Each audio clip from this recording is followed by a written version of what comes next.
Terra Firma! Olá pessoal, eu sou o professor Luiz Roder, esse aqui é o canal Terra Firma Society. Eu vou convidar você para deixar o like, o dislike, se inscrever no canal, vir participar, ser mais um membro da comunidade Terra Firmeza. Agora já somos mais de 1000, né? Que da hora, obrigado aí.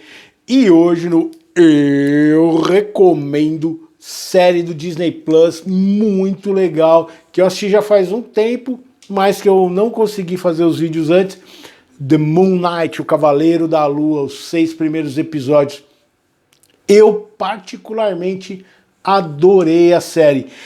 Ela tem o Oscar Isaac, que é o cara lá que eu tinha falado do Star Wars, que é dessa última fase Star Wars, que ele é o Cavaleiro da Lua. O Ethan Hawke, que está muito bem como o Arthur Harrow. A May Kalawani, que é a Leila. Tem uma cena dela que é muito legal lá pro final, assim, que ela vira uma... Ela vai ser o avatar da Isis, da deusa Isis. E aí ela tá toda lutando, assim, no meio da rua. Acho que no quinto ou sexto episódio, no penúltimo ou no último. E a menina olha pra ela assim, ela fala assim, que legal ter uma super-heroína egípcia, né? Tem o Gaspar Ulliel, que é o cara que eu falei aqui na Semente do Mal, que ele fez o Hannibal, que ele infelizmente ele faleceu depois que acabou o seriado, né? Tem o Karim El-Halkin, que vai fazer o Khonshu, que ele vai fazer a voz do Khonshu, e um grande elenco assim. E qual que é a história? Meu, é muito legal essa ideia. O Cavaleiro da Lua, ele era um personagem interessante da Marvel. Vai fazer parte do universo Marvel, do MCU. Ele vai entrar naquele esquema que eu falei para vocês no vídeo dos Eternos, ou seja, de começar, que a Marvel tinha muito medo de mexer com a parte de deidades, né? Ela vem fazer esse movimento dela de primeiro super-herói, depois o universo intergaláctico, e agora ela está entrando nessa coisa espiritual. E aqui o que vai envolver o Cavaleiro da Lua, o Moon Knight? Ele vai trazer os deuses egípcios para a história. Então ele tem todo um contexto de mitologia egípcia que é muito legal. Os efeitos são interessantes, o modo como os deuses egípcios aparecem. E aí a ideia da série é o personagem do Ethan Hawke, esse Arthur Harrow, que ele já foi o Moon Knight, já foi o Cavaleiro da Lua. Ele quer trazer quem? Ele quer trazer Ai, como que é o nome da deusa? Que é do Anubis aqui. Que é de crocodilo lá, a Emmett. Ele quer trazer a Emmett para julgar todo mundo. Então meio que a Terra vai ter só os justos. E é legal esse personagem de Ethan Hawke, porque ele tem a balança lá do Anubis. Porque a Emmett é o crocodilo que despedaça. Na verdade é um crocodilo com juba de leão, com não sei o que lá, com corpo de hipopótamo. Ela é uma quimera, assim. E o que acontece? Ela vai julgar ela vai consumir quem não é justo. E aí, o que acontece? Os deuses egípcios perceberam que eles não tinham mais tanto lugar entre os homens. Então eles se afastam desse mundo, porque os homens começaram a cultuar novos deuses. Então dentro daquela ideia da DC lá do Sandman, que o deus ele perde a força conforme as pessoas não acreditam nele, que é uma sacada muito legal. Só que o que vai acontecer aqui? Eles vão se afastar dos homens. E os deuses que cometem erros, eles são transformados em estátua e ficam presos lá. O Cavaleiro da Lua, ele vai ser o avatar do Khonshu. Khonshu tipo um deus ceifador, assim, um corvo gigante, assim. E ele vai tomar conta do corpo do Cavaleiro da Lua. Só que o que é legal? O personagem do Oscar Isaac, ele tem dupla personalidade. E a história dele da dupla personalidade, quando você for entender lá no final, que eu não vou dar spoiler aqui, não vai ter nem o Castanholas da piração, do spoiler, é fantástico o modo como amarra a narrativa. Você começa acompanhando o personagem do que o Oscar, que ele é o Cavaleiro da Lua, ele é um fuzileiro naval. E ao mesmo tempo, ele é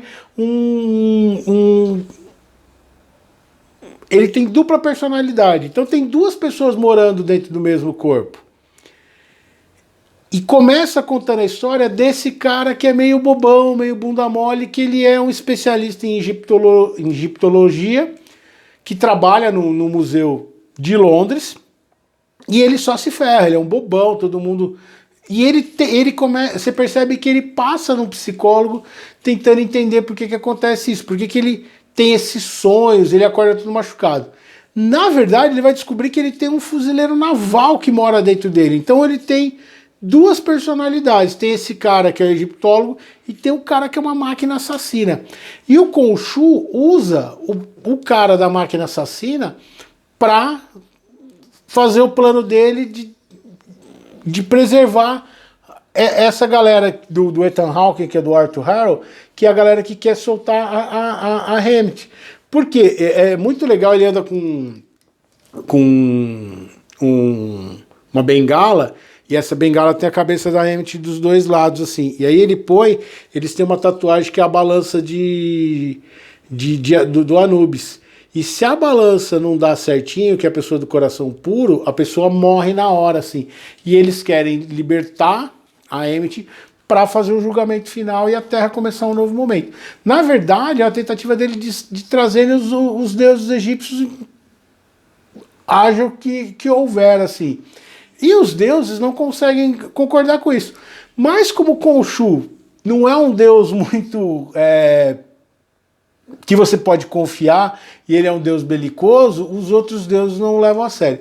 Então é muito interessante como eles equilibraram as questões da mitologia egípcia com essa história, e eu sinto que a Marvel, se você pegar o universo da loucura do Doutor Estranho, o multiverso da loucura do Doutor Estranho, os Eternos, o WandaVision, eles estão trazendo elementos de deidades. Então vai ter um desdobramento. O Shang-Chi, por exemplo, que é o mestre Kung Fu lá, você está percebendo que o novo desdobramento da Marvel vai ser envolvendo deuses, né? Coisas além do Thanos, uma coisa muito mais complexa que isso. E que envolve mitologia, por exemplo. Então é muito legal. Se você gosta de mitologia... A Laís não curte super-herói, mas ela me viu assistindo um pedaço e começaram a aparecer os deuses egípcios, assim, a representação do barco, deles indo para o mundo dos mortos. Meu, muito legal, muito interessante. É uma série que ela tem um tom cômico e principalmente, até você entender o que está acontecendo das duas personalidades, ela é meio confusa, assim, mas ela cria uns elementos muito interessantes, né? E ela te leva no começo a ter o corte do personagem bonzinho. Tanto que é legal, em inglês, o uniforme é suit, mas terno também é suit. Então o Cavaleiro da Lua, ele tem um visual muito louco, que é o Cavaleiro da Lua, quando quem está dominando a mente é o Mark Spector, que é o fuzileiro naval. A primeira vez que o alter ego dele, o egiptólogo, vira o Cavaleiro da Lua, ele fala, get the suit. Então quer ele mentalizar o uniforme. Só que suit na cabeça dele vem como terno. Meu, ele aparece de terno, assim, então ele é o Cavaleiro da Lua de terno. Mas essa é uma sacada legal para você saber quando que você está vendo o Cavaleiro da Lua, o Mark Spector, e quando você está vendo o egiptólogo, que é o cara que não tem essa parte belicosa. Então, e é muito engraçado o estilo de luta, assim. A interpretação do Oscar Isaac tá muito legal. Todos os personagens mandaram muito bem, assim. E foi muito interessante assistir. E quando você entende quem é o Mark Spector e por que ele tem aquela outra personalidade, o seriado faz todo sentido e ele é muito tocante, foi muito legal de assistir. Então eu recomendo Cavaleiro da Lua, Disney Plus, dá uma assistida lá, você vai dar risada, você vai ver um visual muito interessante. É muito legal você ver a história do super-herói num contexto da mitologia egípcia, se passando boa parte no Oriente Médio, né? Então você tem muita parte deles, muitas partes no Egito, você vai ter partes em Londres, assim, muito legal. A parte de egiptologia é bem interessante, onde eles vão misturar lá a história. Ficou muito interessante, ficou muito legal e vale a pena dar uma olhadinha lá. Eu gostei bastante. Tem uma galera que já não curtiu muito, achou que ficou confuso, ou que o personagem foi mal explorado. Eu gostei. Eu acho que assim, é o que eu sempre falo aqui, você tem que fazer uma adaptação que faça sentido para todo mundo. Você não vai querer que o cara leia 38 quadrinhos antes para poder... A Marvel, ela tá aprontando alguma coisa que vai ser de novo que nem o Desafio Infinito. Ela vai fazer mais uns 20 filmes e séries e juntar todo mundo numa história só, como ela fez antes, e agora envolvendo deuses, assim, uma coisa além de seres intergalácticos e tudo mais. Beleza?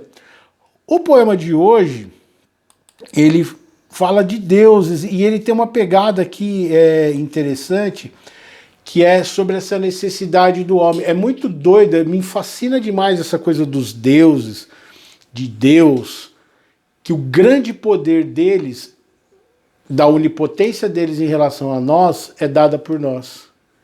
E eu acho legal isso, por exemplo, no Fúria de Titãs, ele vai abordar isso. E aqui ele coloca, os homens não se interessam mais por nós, nós perdemos poder. O Sandman, que vai ter uma série maravilhosa, pelo visto, na Netflix, se eles adaptaram o Sandman do jeito que é no quadrinho, pelo que eu vi, vai dar pra gente discutir bastante sobre isso, que é o poder de um Deus. Onde está o poder de Deus? Na fé do homem. Enquanto o homem não existir mais, esse Deus não existe mais. Então é muito louco isso e é muito interessante. Deuses.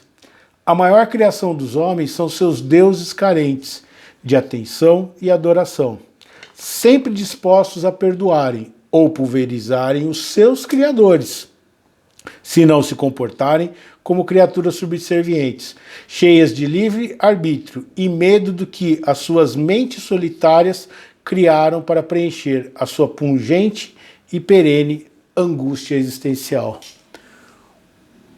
Os deuses, eles são a manifestação dessa angústia existencial do homem. A gente precisa acreditar que tem algo maior que a gente. Para a nossa megalomania fazer sentido. Para fazer sentido eu estar aqui, para eu estar gravando um vídeo, ter um plano maior nesse universo muito louco que o James Webb vai mostrar para nós, se arrumarem direitinho. Beleza? Diz aí, você já assistiu o Cavaleiro da Lua? Você gostou? Você não gostou? Esqueci de dar alguma informação? Deixa o like, o dislike, se inscreve no canal e eu vejo vocês em outro vídeo de Terra Firma Society. Tchau, tchau.